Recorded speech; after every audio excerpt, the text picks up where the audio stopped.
So I got to ask, what was the inspiration for sending out the Kipling poem? So that's one I listen to every now and then.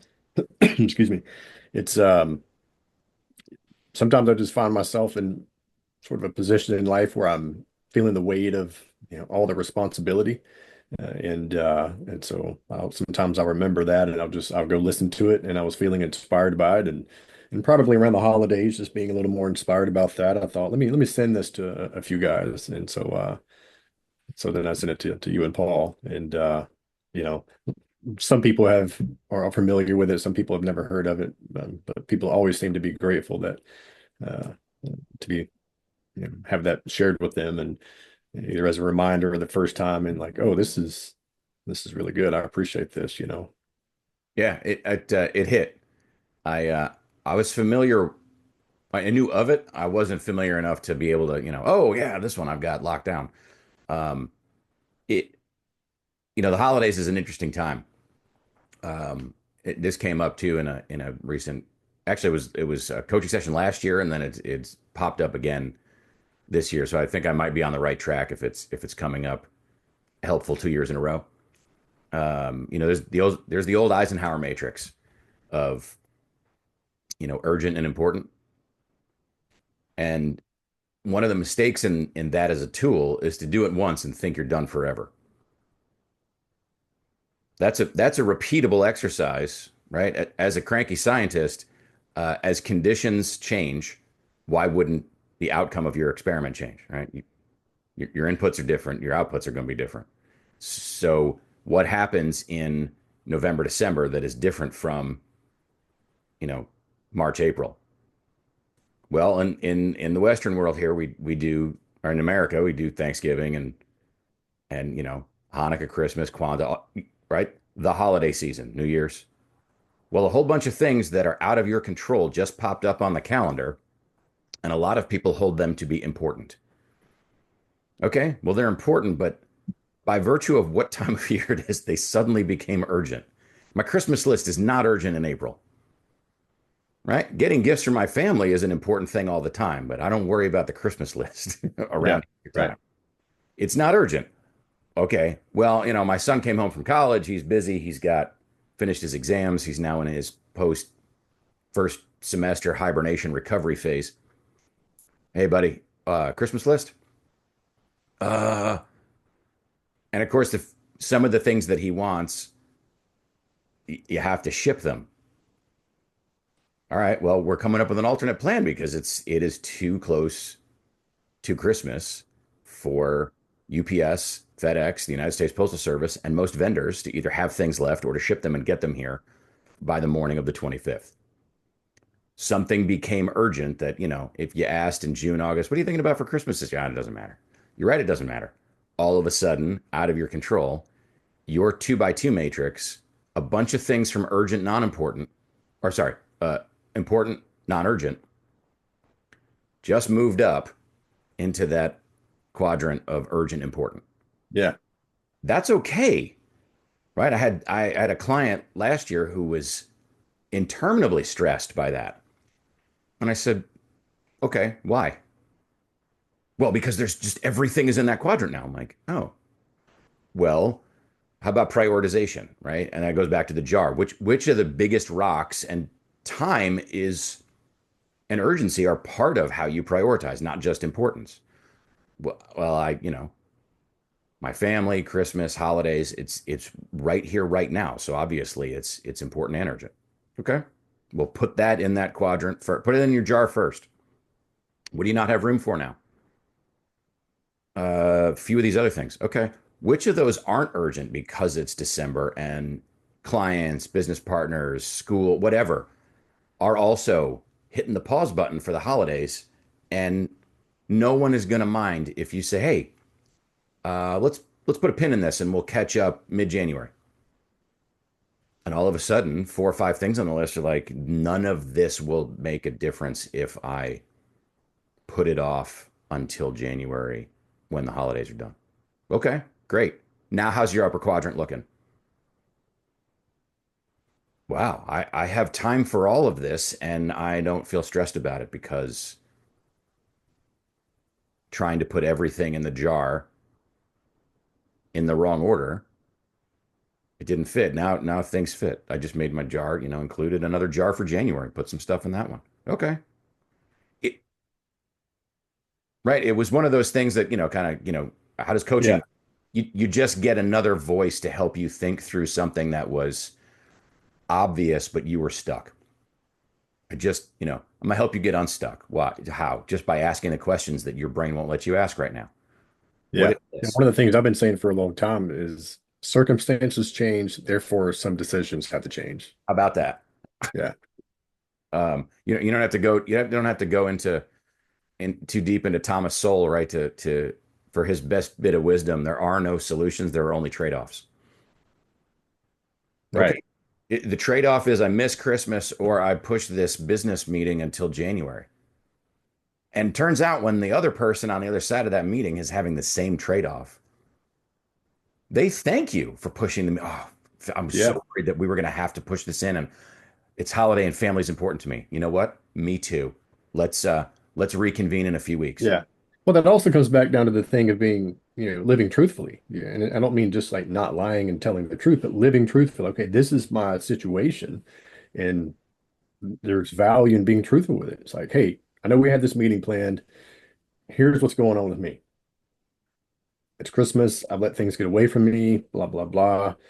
I just want to put that out there because maybe, just maybe, you might have a solution, or together we may come up with a solution, or you might be feeling the same thing. And thank God one of us said something because the other one was thinking it too. And they're like, oh, thank God. I'm glad you brought that up. Yeah, let's definitely move this to the second week of January and reconvene.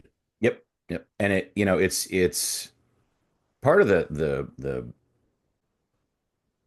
cognitive emotional crossover, right? That part of your brain where, your midbrain and your cortex are talking to each other and you've got to decide is my thinking and this emotion, how can I get them to be good with each other?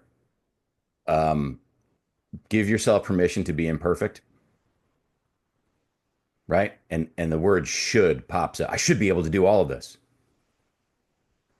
Really? Right. What kind of superhuman productive achiever who never makes mistakes and doesn't waste a minute and has total control over their external circumstances so that nothing unexpected comes up? Yeah. Are you going to be the one human being where time and space does not, impose its constraints on you? Right. Like, I threw out a Harry Potter reference and my client hadn't read Harry Potter. I was stunned. I'm like, oh my goodness. Because I said, unless you're Hermione with the time turner, you're going to have to make a prioritization decision. She's like, I haven't read Harry Potter, but I think I get what you mean just by context. yeah. Yeah. So, are you perfect? No. Okay, good. Give yourself permission to be human, and don't worry about should. Should is a red flag. I'm actually just I think tomorrow's my like I guess Friday the 19th. I shouldn't say tomorrow because I don't know when I'm publishing this video, but um, a post is going out on the functional mentoring blog about the 7 dirty words, the intro to the series I'll be writing next year, right? And you and I talked about this months ago, but Hmm. should, right, is your red flag that means I am expressing a gap in expectations and reality. And when said like that, it becomes painfully obvious that you have no control over reality. Not Mm. in the short and the intermediate term at any rate. And yes, you can become a different, better person, sure. That's a slow, long growth and building learning process. Right now, external reality anyway, even in the long term, is what it is. So I wish it were different. My dad had a pithy saying when I was growing up about wishing in one hand and defecating in the other and seeing which one fills up first. I will let your imagination roam. But I said should. Good. That's a sign that you need to figure out your expectations. Yeah. My I've also heard expectations like, are when are perfect. you going to quit shitting all over yourself? Yes. Yeah. And coach training was great. It's like, oh, that's a bunch of shitty thinking you got there, Yeah. right? Stop shitting all over yourself. There were so many of these great Yeah. things. Yeah. Yeah. And I'm like, love it. Right. And there's so many of these little words that pop up: should, always, accept, just, only. right? I have about seven of them. I call it seven dirty words, inspired by George Yeah. Carlin. Well, it also takes the weight and meaning from it too, because maybe there are times when there is something you should do, and you need to be able to use that precise word with something. But if you always use that word, then it's like it's really hard to identify precisely what you should be doing in this moment, in the short term, or whatever it is. So you sort of just it loses its carries no weight, and it just clouds everything. It's the same thing with sorry. And there are times when we need to literally just say, I'm sorry.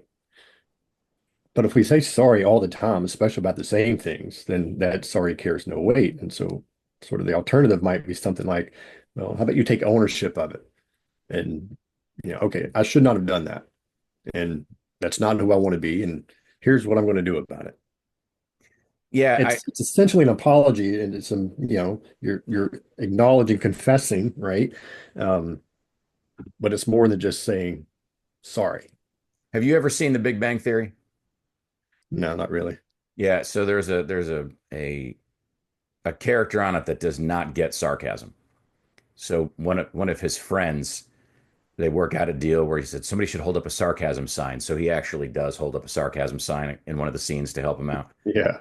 We should you me and Paul should adopt a nuance, like the Wile E. Coyote, would hold up or Roadrunner would hold up the sign.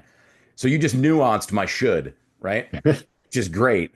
There's a movie quote. I want to say it's Spanglish.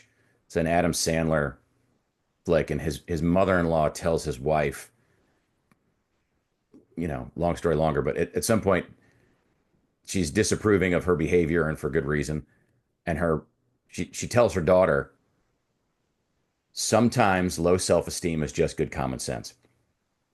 Right. So that should, if that's a gap in how you wish to be as a person and how you acted as a person, that's a red flag for good feedback. Most of the time when it's used, it is an unrealistic expectation. But if the expectation is results in the thought, well, I want to be better. Now, how do I do that? Right? You're right. That's a great use of the word should, or another interpretation of it that's helpful. Yeah. I like it. Yeah. Most of the time, too, with say the word should, or, words like what do you call them? The Seven dirty deadly, words. seven dirty words, right? Is that there's, we say it and we expect that to sort of be the end all be all. Well, if I say this, then there's no more conversation about it as far as me trying to change my mind or you changing my mind. Um, but guys like you and I we're always going to question that. Well, why? Why should you do that? Yeah. So if we could at least provide, pretty solid, grounded, say, evidence of why we should, all right, maybe there's something to that. But even then, you still have to figure out, prioritize, reprioritize, sort of use the, urgent importance matrix or whatever. It's like, but at least you're providing some, well, nuance with that, some reasoning, and then maybe you figure out the reasoning is valid, and that helps you prioritize the thing. Or maybe the reasoning of that helps you realize, well, actually, this can be put off until January. So Yeah.